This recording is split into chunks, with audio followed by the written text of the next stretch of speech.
એસઆઈઆરની કામગીરીને લઈને નાયબ મુખ્યમંત્રીનું નિવેદન સામે આવ્યું છે। એસઆઈઆરનો વિરોધ કરનારાઓને જડબાતોડ જવાબ આપ્યો છે। વિરોધ કરનારા બાંગ્લાદેશીઓને સાચવવા માંગે છે તેવું નિવેદન ડેપ્યુટી સીએમ દ્વારા આપવામાં આવ્યું છે। તેમણે કહ્યું છે કે નેતા કોણ હશે તે નક્કી કરવાનો નાગરિકોનો હક છે। આ ઘૂસપેઠિયા નક્કી કરશે કે દેશના નેતા કોણ હશે તેવા સવાલો નાયબ મુખ્યમંત્રીએ પૂછ્યા હતા।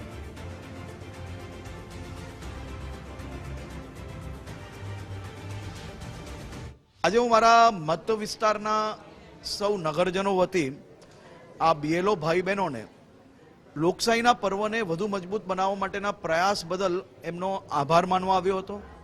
અને મેં જોયું ઘણા ભાઈ બહેનો એવા છે કે જે બાળકીને સાથે લઈને આવ્યા છે।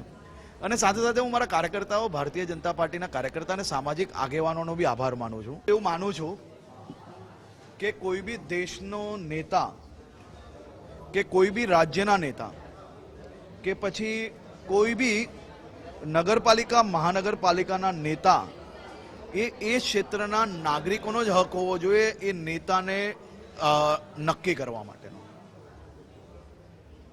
આ જે લોકો વિરોધ કરી રહ્યા છે શું ચાહે છે?